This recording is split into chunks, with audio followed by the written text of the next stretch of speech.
Performing Gaming 420. So first of all, let's start with the notion of white privilege. You hear all the time now, white privilege is responsible for, to and including the Kardashians, is responsible for everything, white privilege. White privilege is a way to silence anybody who is not of color. That's what white privilege is. It is just a leftist bullshit term that means shut up because you are not a member of a minority group, a privileged minority group in the leftist space. It's reverse racism of the highest order.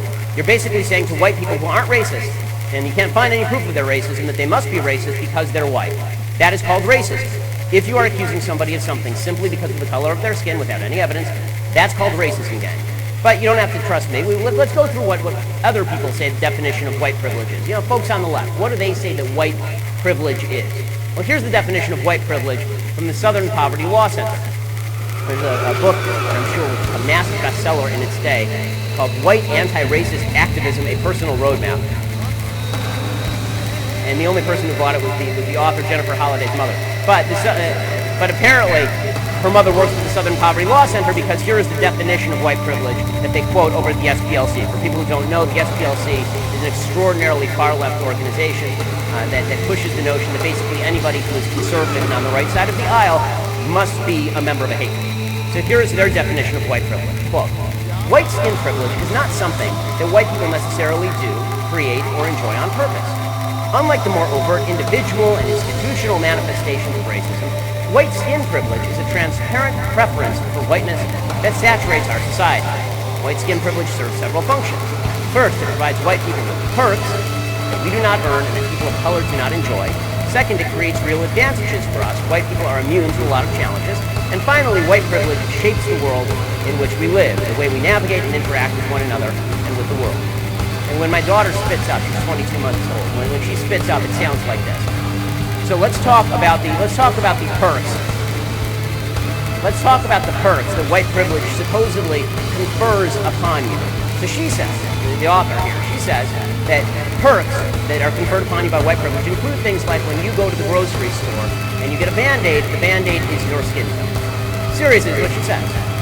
Right? For those who live in the real world, this is also called the free market. Most of the people in the country happen to have a lighter shade of skin. And if you want to sell more Band-Aids, then you are going to market to the group of people who buy more Band-Aids. But no, this is white skin privilege. Another example she uses is she says that if you go to a hotel, that the hotel shampoo works better with your hair if you're white than if you're black. I don't know how she scientifically tested this, but in any case, this is, again, if this is as far as white skin privilege goes, I can tell you nobody should use hotel shampoo because it's gross. And then she talks about the real advantages that are conferred upon you by white skin privilege. So what are those advantages? And this is where we really get to the meat of the matter. She says those advantages include skin color, quote, not working against me in terms of how people perceive my financial responsibility, style of dress, public speaking skills, or job performance, as well as people not assuming I got where I am professionally because of my race, and store security personnel or law enforcement officers do not harass me, pull me over, or follow me because of my race. So this is the argument. America is a deeply racist country that is imbued with this white skin privilege, and that if you are black, you can never overcome this white skin privilege because you live in a deeply racist system that has been created by Western civilization, a Western civilization founded on racism, sexism, and bigotry. So, before I want to go through all of these specifics, because I think it's important for people to actually assess whether these things are true in the United States and currently. And I don't care about, let me put one thing first. I don't care about your feelings. Like, just make it perfectly clear, I care nothing about your feelings.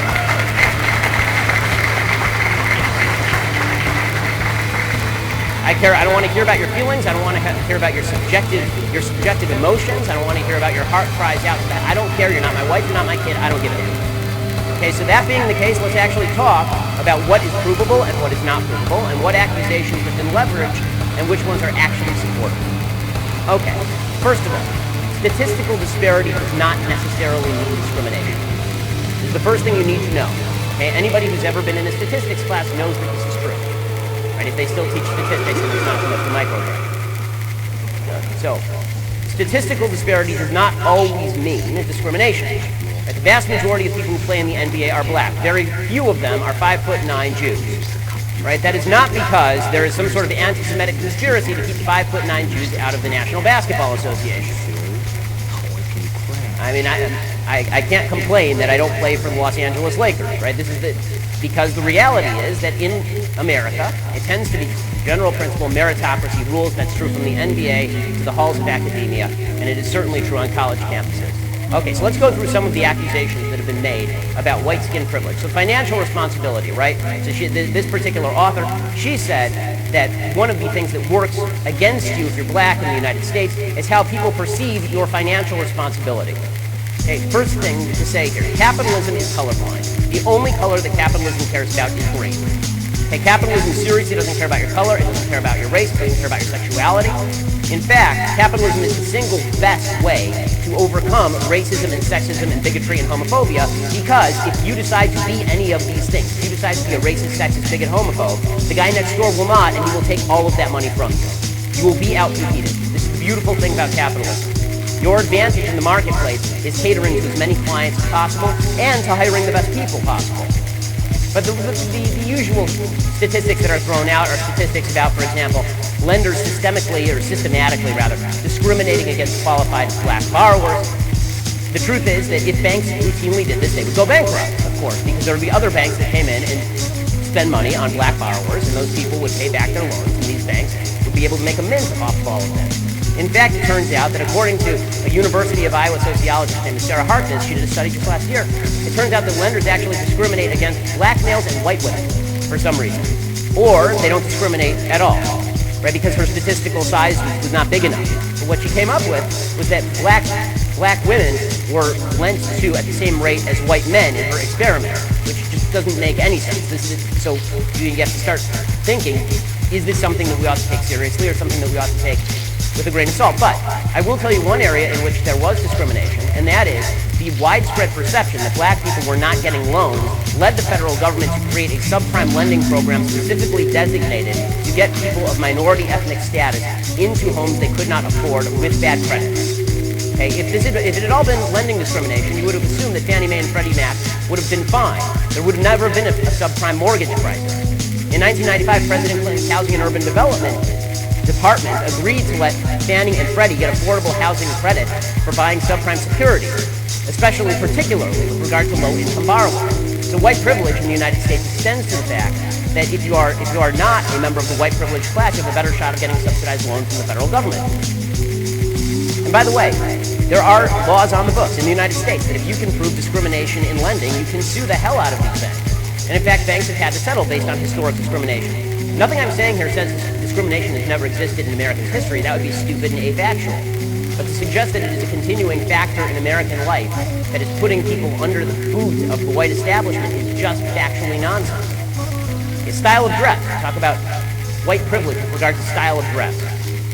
Okay, seriously, this is nonsense. If there's no white privilege with regard to style of dress. Because here's the reality. If you sag your pants, and somebody says to you, pull up your pants, and you're a white guy, nobody says a word. If you sag your pants and you're black, and somebody says to you, pull up your pants, you will be called a racist. Right? This has actually happened. David Stern, if you remember, who was the head of the NBA, it was implied and actually said in many cases that he was racist for suggesting that people in the NBA ought to dress in nice suits. It turned out that everybody...